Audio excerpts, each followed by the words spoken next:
ஓம் நமச்சிவாய. ஓம் நமச்சிவாய. அரோகரா கந்தா காப்பாற்றுப்பா. அதாவது ஒரு பழைய பாடல் ஒன்று இருக்கு. கந்தன் காலடியை வணங்கினால் கடவுள்கள் யாவையும் வணங்குதல் போலே அப்படின்னு சொல்லிட்டு ரொம்ப பழைய பாட்டு. நல்லா இருக்கு பாட்டு, கேட்டு பாருங்க. அப்படி நம்ம அந்த குருவினை வேண்டி வீடியோக்குள்ள போவோம். அதாவது பார்த்தீங்கன்னா சமீபமாக இந்த தமிழ்நாட்டில் வந்து அமைதி பூங்காவாக இருக்கிறது சங்கி பேர் பிடிக்க மாட்டேது போல. ஏன் சொல்கிறேன்னா, நேற்று டிசம்பர் 6 பாபர் மஸ்தி இடிப்பு நாள் மற்றும் அம்பேத்கரோட நினைவு நாள். சரி, இந்த நாளை ஒட்டி தான் நம்ம பேச போகிறோன்னா இல்லை, என்ன மட்டும் நான் ஆரம்பாங்க. மதுரையில் வந்து திருப்பூர் கொண்ட மலை இருக்கு, அங்கே தான் முருகர் இருக்காரு. அவரோட வணக்கத்தை போட்டு என்ன மட்டும் பேசுவோம். அதாவது பார்த்தீங்கன்னா, அந்த திருப்பரங்குன்ற மலையில வந்து எப்பவுமே வந்து இந்த தீபம் ஏற்றுவாங்க. அது ஏன் ஏற்றுறாங்கன்னா, திருவண்ணாமலையில நம்ம சிவபெருமானம் வந்து இந்த தீபம் நாள் வரும், கார்த்திகை தீபம் நாள் வரும். அப்போ வந்து மலை மேல இருக்கக்கூடிய அந்த தீபத்துல வந்து அந்த இது ஏற்றுவாங்க, அது தீபம் ஏற்றுவாங்க. அதே மாதிரி முக்கியமான தமிழ்நாட்டில் கூட எல்லா கோவிலும் அன்னைக்கு ஏற்றுவாங்க. வீட்டில் கூட பார்த்தீங்கன்னா சின்ன சின்ன விளக்குலாம் வச்சு நம்ம வீட்டு லேடிஸ்லாம் வந்து என்ன பண்ணுவாங்க, விளக்கு வச்சு சாமி கும்பிடுவாங்க. இது நடைமுறை. இது வந்து சாந்தமா அமைதியா, எப்பா முருகா எவ்வளோ கஷ்டப்படுறப்பா, ஏதாவது பண்ணி காப்பாத்துப்பா, இவ்வளோ பண்றோம் கும்பிடுறோம், ஏதாவது பண்ணுப்பான்ட்டு அவரு நம்ம பிரச்சனைலாம் வாங்கிட்டு முருகரே டென்ஷன் உட்காந்துருக்காரு. மேற்கொண்டு இவங்க டென்ஷன் பண்றாங்க. யாருன்னா இந்த RSS குரூப் சங்கி பயலுங்க. என்ன மேட்டர்னா, திருப்பரங்குன்றத்துல வந்து முருகர் இருக்காரு, பக்கத்துல மலை இருக்கு. அங்க பார்த்தீங்கன்னா காசி விஸ்வநாதர் கோயில் இருக்கு, பிளஸ் வந்து உச்சி பிள்ளையார் கோயில் இருக்கு, அங்க சில சாமி கோயிலா இருக்கு, இந்து சாமி கோயில் இருக்கு. அது மட்டும் இல்லாம நம்ம அல்லாஹ் சாமி அவரு அங்க இருக்காரு. திருப்பரங்குன்ற மலை நம்ம எப்படி இந்து மக்கள் சொன்ன மாதிரி இஸ்லாமிய மக்கள் வந்து சிக்கந்தர் மலை சொல்லுவாங்க. காரணம், அங்க வந்து இஸ்லாமிய வழிபாடக்கூடிய தர்காவும் இருக்கு. அதாவது இத்தனை காலமா நம்மளும் இஸ்லாமிய மக்களும் தொப்புள் உறவா, மாமா மச்சானா, மாமாப்பிள்ள போமாப்பிள்ள சொல்லி இந்த காலம் போய் சங்கில பார்த்தீங்கன்னா வந்து இந்த ராமரோட பிறந்தான்னு சொல்லிட்டு அது பாபர் மசூதி வச்சு தட்டாங்க.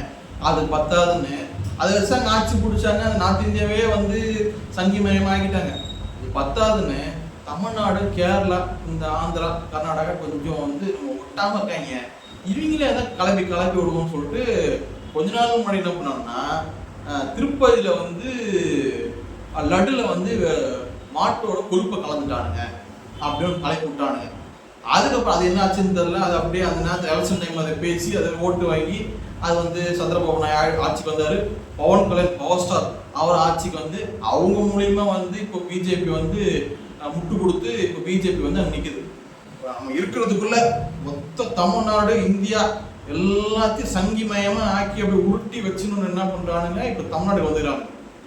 தமிழ்நாட்டில் பார்க்குறாங்க, என்னடா தமிழ்நாட்டில் நம்ம ஸ்ரீராம் சொன்னால் எவனும் கேட்க மாட்டானுங்க, ஜெய் ஸ்ரீராம்னா எவனும் மதிக்க மாட்டானுங்க, என்ன பண்ணலான்னு பார்க்குறாங்க.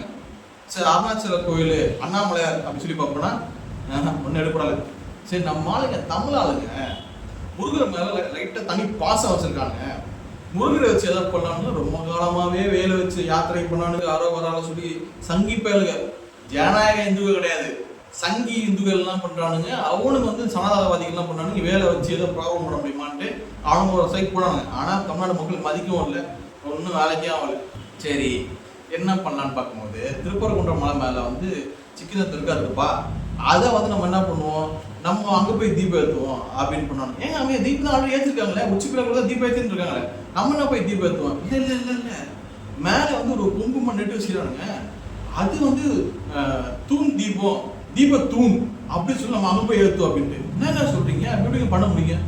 ஆனால் நீங்க வேற நமக்கு முன்னால இருந்து பண்ணிட்டு இருக்காங்க அப்படின்னா யாருங்க அப்படின்னு நம்ம பார்ப்போம். என்னன்னா 1923, அதாவது 100 வருஷத்துக்கு முன்னாடி லண்டன் பிரிவி கவுன்சிலில் வந்து என்ன பண்ணியிருக்காங்கன்னா, இந்த RSS குரூப் வந்து அதாவது பழைய சங்கிங்க, ரொம்ப 100 வருஷத்துக்கு முன்னாடியே சங்கிங்க, அவங்க என்ன பண்ணுங்க அங்கே போயிட்டு, ஏன்னா இந்த மாதிரி வந்து திருப்பரங்குன்ற தமிழ்நாட்டோட ஒரு மலை இருக்கு, அது முருகர் மலை, நாங்கள் அந்த மலை மேலே போய் வந்து தீபத்தை போடுறோம் அப்படின்னு சொல்றதுக்கு அவங்க சொல்லிட்டாங்க.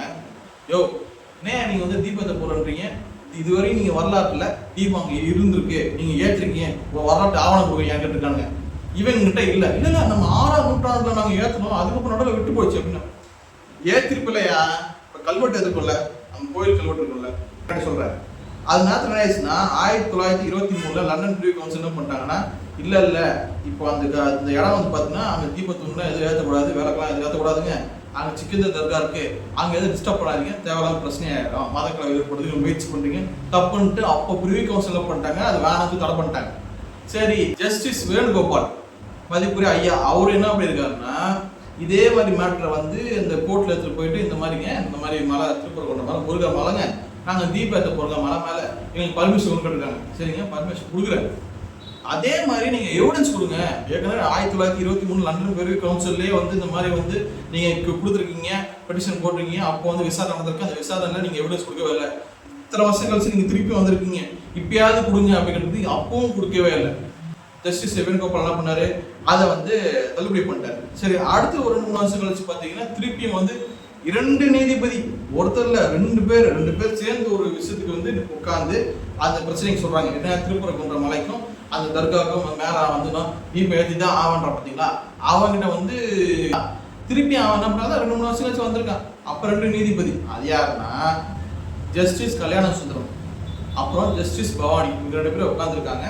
ஐயா, நீங்க ஒரு ஏற்கனவே 2 வருஷத்துக்கு முன்னாடி கேட்டிருக்கீங்க, 1 வருஷம் நடந்திருக்கு, இப்பயாவது நீங்க வந்து நான் தீபம் ஏற்ற போக சொல்றீங்க, எவிடன்ஸ் கொடுங்கயா, எவிடன்ஸ் கொடுத்தா நான் எதனா பண்ண முடியுமா பாக்குறேன்னு இருக்காங்க. அப்பவும் திருத்தத்துன்னு முடிச்சுட்டு இருக்காங்க, ஒன்றும் வேலைக்கு ஆகல. அப்போ வந்து அவங்க ஜஸ்டிஸ் 2 ஜஸ்டிஸ் என்ன பண்ணியிருக்காங்கன்னா, நீங்க வேணும்னே வந்து அங்க தீபம் ஏற்றவே இல்லை, காலங்காலமா உச்சிப்பிள்ளை கோயில தான் வந்து ஏற்றிட்டு இருக்காங்க. ஆனா நீ என்ன பண்ற, இல்ல நான் மலை மேல தான் போய் ஏற்றுவேன்ட்டு மலை மேல போய் ஏற்றுவேன், ஏற்றிட்டு என்ன பண்ணுவேன், அயோத்தியில பண்ண மாதிரி இங்கே இருக்க முஸ்லீம் வச்சு எதை பிரச்சனை அந்த கோயிலை டிஸ்டர்ப் பண்றதுக்கு, அதாவது இஸ்லாமிய தர்காவை டிஸ்டர்ப் பண்றதுக்கு நீ எதை முயற்சி பண்ற சொல்லிட்டு அப்பவே கண்டிச்சு இதை விட்டுட்டாங்க ஜஸ்டிஸ். அப்போ அதுக்கப்புறம் இப்போ சமீபமா இந்த 1 வாரம் நடக்கிற விஷயம்லாம் உங்களுக்கு தெரியும், விஷயம்லாம் பார்த்துருப்பீங்க. மதிப்புரிய ஐயா ஜி.ஆர். சாமிநாதன் அவர் என்ன பண்ணாருன்னா, அவரு வந்து ஒரு ஜட்ஜா இருக்காரு. அவரு இந்த தீர்ப்புக்கு வந்து அதான் அந்த திருப்பரங்குன்ற மலைக்கும் ப்ளஸ் இந்த சிக்கந்த தர்காவுக்கும் இடையே வந்து ஒரு தீர்ப்பு அறிவிச்சிருக்காரு. இதுக்கு நடுவில் வந்து திருப்பி இந்த பிரச்சனையை கிளப்பி யாரை வந்து மனு போட்டாங்கன்னா, ராம ரவிக்குமார் சொல்லிட்டு ஒரு நபர், அவரை வந்து ஒரு பழுத்த ஒரு RSS சங்கி பையன். ராம ரவிக்குமார் பதிலாக கலவர ரவிக்குமார் வச்சுக்கலாம். அதாவது நான் தலைகீழாக தான் குதிப்பேன், நான் வந்து கீழே ஏற்ற மாட்டேன், உச்சிப்பிள்ளைக்குள்ள ஏற்ற மாட்டேன், நான் மலை மேலே தான் போய் ஏற்றுவேன் அப்படின்னு வந்து நீ இருக்க. இதுக்கு வந்து சப்போர்ட்டா ஐயா மதிப்புற ஐயா ஜி.ஆர். சுவாமிநாதன் நல்லா பட்டையை போட்டு, இதை நான் போட்டுன்னு பார்த்தீங்கன்னா அதோட நல்லா சூப்பர் பட்டை போட்டு ஐயா வந்து உட்காந்துட்டு ஒரு நீதிபதியை உட்காந்துட்டு, என்னங்க பிரச்சனை, இந்த ராம ரவிக்குமார் போய் பெட்டிஷன் கொடுத்துருக்காரு, ஐயா இந்த மாதிரி வந்து நான் வந்து திருப்பரங்குன்ற மலை மேலே ஐயா தீபம் ஏற்ற போகிறேன்யா, ஆனால் அங்கே வந்து இஸ்லாமிய தர்கா இருக்கியா, அது சிக்கந்தர் மலை அப்படி சொல்கிறாங்கயா, இவங்களுக்கு வந்து இது பிரச்சனையாக இருக்கு அப்படின்னு அப்படின்ட்டு நீங்கள் மலை மேலே போய் ஏற்றுக்கப்பா அப்படின்னு சொல்லிட்டு ஜட்ஜ்மெண்ட் கொடுத்துடுறாரு. இப்போ என்ன ஆயிடுச்சுன்னா, இத்தனை நாளாக 100 வருஷமா வந்து முதல்ல லண்டன் ப்ரிவி கவுன்சிலும் வந்து ஜட்ஜ்மெண்ட் கொடுத்துருக்காங்க. அப்புறம் வந்து அது கொஞ்ச நாள் கழிச்சு வந்து ஜஸ்டிஸ் வேணுகோபால் வந்து அவரு ஏற்றக்கூடாது, பிரச்சனையை கலவரமாக ஆகும், இவங்களுக்கான இடம்னு சொல்லிட்டு பிரித்து கொடுத்தாச்சு, இந்துக்கான இடம் வந்து பிரித்து கொடுத்தாச்சு, நீங்கள் தேவையில்லாமல் மேலே போய் கொடுக்க வேணாம் அப்படின்னு சொல்லி பிடிச்சாச்சு. சரி, அதுக்கப்புறம் வந்து இன்னும் 2 நீதிபதிகள் உட்காந்து அவங்களும் வந்து கலவரம் பண்ணுற மாதிரி சொல்லிட்டு திட்டி அமைச்சிட்டாங்க. இதெல்லாம் தாண்டி ஒரு ஜி.ஆர். சாமிநாதன் வந்து இல்லை முன்னாடி நீதியெல்லாம் தப்பு, நான் சொல்றதான் கரெக்டு அப்படின்னு சொல்லிட்டு நீங்க போய் ஏற்றுங்க, இது வந்து தப்பு இல்லையா. இப்போ அன்னைக்கு ஜட்ஜ்மெண்ட் கொடுத்த உடனே அன்னைக்கு ராத்திரியே வந்து இந்த கலவர பயலகள்லாம் பண்ணிருக்காங்க, சங்கி பயலுங்க லோக்கல் ஆளும் கிடையாது, தஞ்சாவூர்ல இருந்து கோயம்புத்தூர்ல இருந்து சங்கி பயலுங்களை வந்து ஆட்கள்லாம் இறக்கி எங்களுக்கு வந்து நாங்கள் மேலே போய் தீபம் ஏற்றுவோம், நீதிபதி ஜி.ஆர். சாமி ஏதாவது சொல்லிட்டாரு, நாங்கள் போய் தான் ஆகும்னு சொல்லிட்டு இந்த போலீஸ் பேரிகெல்லாம் கொடுத்துருக்காங்க. சார் இந்த மாதிரி வந்து நீங்கள் தீபதி கொடுத்துட்டாங்க, இதனால பிரச்சனை ஆகும் சார், நம்ம கொஞ்சம் பொறுமையாக பண்ணிக்கலாம் அப்படின்றத பேசி அனுப்ப ட்ரை பண்ணுறாங்க. இவனுங்க அப்படியே பொங்கின்னு அப்படி பேரிகெல்லாம் தூக்கி அடிச்சு பாவம் ஒரு போலீஸ்கார ஒரு அண்ணன் ஒருத்தர், அவர் கண்ணில் அடிச்சு அவர் கண்ணு போயிருந்தா போலீஸ் வேலையே போயிருமே, அவர் வாழ்வாதாரம் யாருக்கு பிரச்சனை, யாரை பற்றி எனக்கு கவலை இல்லையா, எனக்கு வந்து என்னன்னா இங்கே கலவரம் பண்ணதே முக்கியம் அப்படின்ற ஒரு உள்நோக்கத்தில் இந்த ஆள்லாம் பண்ணிக்கிறான். ஆளில் போட்டு பிரச்சனை பண்ணி பேரிகேட் அடிச்சு ஓடிச்சு, போலீஸை ஓட்டு சட்டையை கழிச்சு போலீஸ் கண்ணை பண்ணி, அப்புறம் பார்த்தா போலீஸ் வந்து முக்கியமாக அந்த பிரச்சனையில் சம்மந்தப்பட்ட அந்த சங்கி பயிரில் வந்து வண்டியை எழுதி கூப்பிட்டு போயிட்டு விட்டாங்க. யாரும் ஒருத்தர் பேர் கேஸ் போட்டு எத்தனை பேருக்கு ஜெயிலுள்ள இருக்காங்கன்னு தெரியல. அவங்களாம் பண்ண முடியாதுன்னா வேற ஏதோ அமைப்பா இருக்கட்டுமே, ஒரு இஸ்லாமிய அமைப்பு வந்து போராட்டம் பண்ணி அவங்க தள்ளுமுன்னா போட்டு அடிப்பானுங்க. ஒரு தலித் அமைப்பு ஏதோ ஒரு பிரச்சனை வருதுன்னு அவங்க ஏதோ போராட்டம் பண்ணா போட்டு அடிப்பாங்க. ஆனா இந்த மாதிரி சங்கி பயிலுக்கு என்ன பண்ணாங்கன்னா சும்மா தள்ளி தள்ளி பார்க்க மாட்டேங்க தள்ளி தெரியும் போட்டோ லட்டே எடுத்தீங்களா கலாம் போட பண்ணியாடா இங்க வந்து ஓடுறா அப்படின்னு போட்டுங்களா பின்னாடி நாள் அதெல்லாம் பண்ணல. சரி கொஞ்சம் வருத்தமா தான் இருக்கு, இது விடுங்க. சரி இதெல்லாம் போகட்டும். இப்போ வந்து தமிழ்நாடு மதிப்புரிய முதலமைச்சர் ஐயா மு.க. ஸ்டாலின் அவர்கள்லாம் சொல்லியிருக்காருன்னா இந்த மாதிரி பிரச்சனை நாங்கள் அலோவ் பண்ண மாட்டோம் அப்படின்ட்டு அவர் சொல்லிட்டார். நாங்கள் வந்து இங்கே தமிழ்நாடு வந்து அமைதி பூங்காவா இருக்கு, உங்கள் சங்கி வேலையெல்லாம் நீ நாட்டு இந்தியாவில் வச்சுக்கப்பா, இங்கே உங்கள் வேலையை காமிக்காதுன்னு ஐயா மதிப்புரிய ஐயா மு.க. ஸ்டாலின் அவர்கள் சொல்லிட்டார்.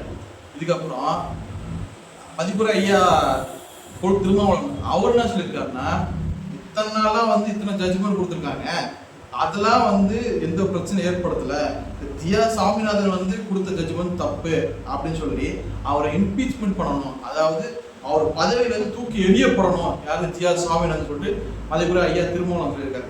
இது மட்டும் இல்லாம இப்ப அந்த விடுதலை சிறுத்தை கட்சியிலேயே வந்து துணை பொதுச் செயலர் ரஜினிகாந்த் வந்திருக்காரு.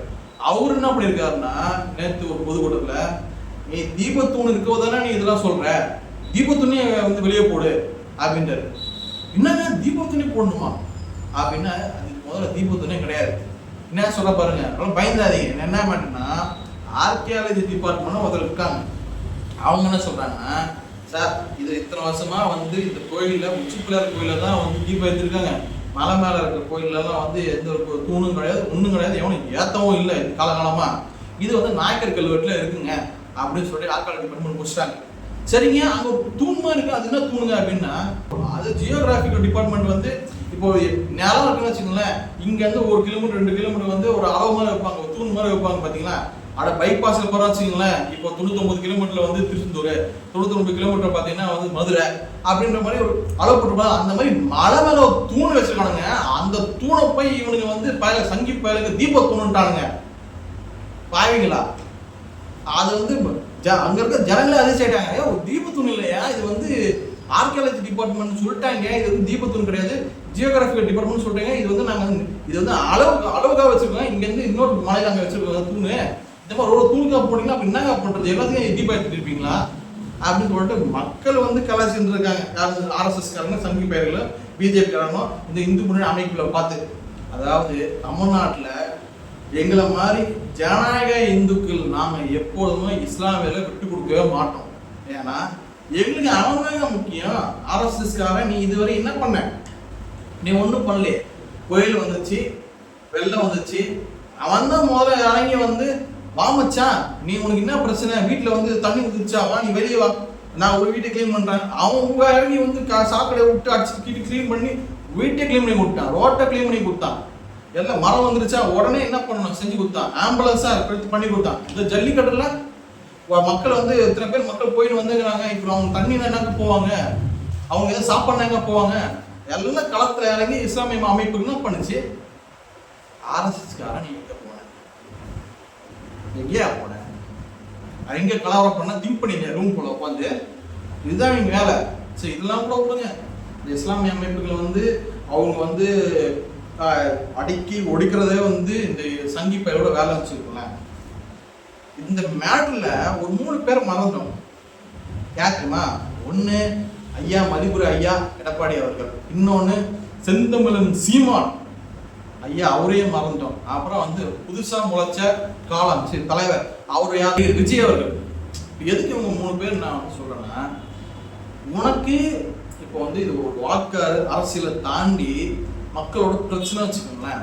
இதுல வந்து நீ என்ன பண்ணணும், மதிப்புரை ஐயா எடப்பாடி பழனிசாமி ஐயா அவரு வந்து ஒரே ஒரு முருக பக்தர் தான். இருப்பினும் இஸ்லாமிய மக்கள் வந்து உங்க கட்சியில் இருக்காங்க, அனைத்து இந்திய அண்ணா திராவிட முன்னேற்ற கழகத்துல. அந்த இஸ்லாமிய மக்களுக்காகவாவது நீங்க வந்து ஒரு பொருளை இருக்கணும்னாவா. அதே மாதிரி மதிப்புரிய அண்ணன் செந்தமிழன் சீமான் அவர் எங்கேயுமே எல்லாத்துக்கும் குரலை கொடுக்குற அப்படின்னு சொல்லி கொள்கிற சங்கி பயல்களோட தம்பியான நாம் தமிழர் கட்சி அவங்க எங்கேயாவது இந்த மாதிரி முருகன் கோயிலுக்கும் சிக்கந்தர் மலைக்கும், அதாவது இஸ்லாமிய அந்த தர்காக்கும் பிரச்சனை வருது, பிரச்சனை பண்ணக்கூடாது, இது அமைதி பூங்கா, நாங்க இதுவரை எப்படி கும்பிட்டுமோ அப்படியே கும்பிட்றோம், நீ நடுவில் வராது எங்கே சொன்னீங்களாப்பா? நாம் தமிழர் தம்பிகளே எங்கே சொன்னீங்களா? இல்லை. சரி அவங்க விடுங்க, இவங்களாம் வந்து எக்ஸ்பிரே ஆயிட்டாங்க. அதாவது நான் ஐயா எடப்பாடி பழனிசாமி எக்ஸ்பிரே ஆயிட்டாரு. அவர் வந்து செங்கோட்டையன் எந்த பக்கம் போயிட்டாரு, ஓபிஎஸ் ஒரு பக்கம் இழுக்கிறாரு, டிடிஓ ஒரு பக்கம் இழுக்கிறாரு, இல்லாரு மேல இருந்து அமித்ஷா மேல இருந்து அமுக்குறாரு அப்படின்ட்டு அவர் ஒன்றும் பண்ண முடியாம இருக்காரு. சரி இவங்களை விடுங்க. தெந்தமன் சீமானும் அவருக்கு ஏன் இதை பத்தி பேசல? ஒருவேளை அவரு சங்கியோட அந்த உணர்வு அவருக்குள்ள இருந்துகினே இருக்கு. அதனாலக்காக வந்து ஏன்னா அவரே வந்து நாங்களா வந்து தமிழர்களுக்கு வந்து கடவுள் யாருன்னா முருகர் தான் இங்க வந்து முப்பாட்டன் அப்படின்னு சொன்னவர். அவரு வந்து எப்பவுமே வந்து முருகர் பக்கத்து தான் நிற்பாரு, இஸ்லாமிய பக்கம் நிற்பாரா மாட்டாரான்னு தெரியல. அது ஒரு காலம் தான் பார்க்கணும். இவங்கெல்லாம் விடுங்க. புதுசா ஒரு பீஸ் வந்திருக்கு. அவர் தான் வந்து டிவிகே கட்சியோட தலைவர் நடிகர் விஜய் அவர்கள். அவர் வந்து நான் வந்து நாட்டை வந்து காப்பாற்ற போறேன் அப்படின்னு சொல்லிட்டு மனசுல வந்து இப்போ ஒரு முதலமைச்சர் நினைச்சு வந்து இருக்காரு. ஒரு அவர் ரசிக்கிற எத்தனை பேர் முஸ்லீம் இருப்பாங்க? இல்ல அவர் கட்சியில எத்தனை பேர் இப்போ முஸ்லீம் இருப்பாங்க? என்ன எல்லாத்துக்கும் திமுக நீ சொல்றீங்க. என்ன உனக்கு துணிச்சல் இருந்தா, உனக்கு தைரியம் இருந்தா, என்ன இஸ்லாமிய அமைப்புகளை வந்து இப்படி தாக்கக்கூடாதுங்க, தப்புங்க அப்படின்னு சொல்லிட்டு இந்த ஜட்ஜ்மெண்ட் ஜியா சாமிநாதன் கொடுத்த ஜட்ஜ்மெண்ட்டை வந்து நீ எதனா ஒரு கருத்து சொன்னியா? இல்லைங்க அது வந்து ஒரு கலவரமாக இருக்கிற மாதிரி இருக்கு, இல்லை அவங்க மனசு புண்படுற மாதிரி இருக்கு, எதனா கொஞ்சம் பண்ண முடியுமா அப்படி எதாவது சொன்னியா? இல்லை உங்கள் படம் தலைவா படம், இந்த தலைவா படம் ரிலீஸ் அப்போ வந்து பிரச்சனைன்னு சொல்லிட்டு முன்னாள் முதலமைச்சர் அம்மா ஜெயலலிதா அம்மா கார்லாம் ஊந்து அந்த படத்தை ரிலீஸ் பண்ணிங்க தலைவா படம். அதில் டைலாக் வச்சுருப்பீங்களே, நம்மள இந்தியன்ஸ்டா, முஸ்லீம் போகக்கூடாது, இந்து போகக்கூடாது, நம்மள இந்தியன்ஸ் இருக்குல்ல. இப்போ என்னடா அந்த இந்தியன்ஸு யோ விஜய் அண்ணா, விஜய் தம்பீஸ் எங்க, நம்பா நம்பீஸ் எங்க, உங்க அண்ணன் ஏன் பேசல? ஏன்னா இல்லை வாக்கு அரசியல் பார்க்குறாரு உங்க அண்ணன் விஜய். இவங்கெல்லாம் யோகி கிடையாது. தமிழ்நாட்டை பொறுத்தவரையும் இஸ்லாமிய அமைப்புகளை பாதுகாக்கிறதா வந்து மிக முக்கிய இயக்கங்கள் பார்த்தீங்கன்னா திராவிட முன்னேற்ற கழகமும் விடுதலை சிறுத்தை கட்சி தான். மிச்சம்லாம் இப்போ இஸ்லாமிய அமைப்பு அவங்களே வந்து போராடுறாங்கன்னா உனக்கு பிரச்சனை இருக்கு, அதனால நீ போராடணும்னு அர்த்தம். ஆனா உங்க பிரச்சனைக்காக இன்னொருத்த வந்து போராடலாம் பாத்தீங்களா? திராவிட முன்னேற்ற கழகமும் சரி, விடுதலை சிறுத்தை கட்சியும் சரி சேர்ந்து வந்து இந்த பிரச்சனையை வந்து கையாண்டு சரியான தீர்வு வந்து கொண்டு வரணும்னு சொல்லிட்டு உங்க எல்லாரும் கேட்டுக்கிறேன். நன்றி, வணக்கம்.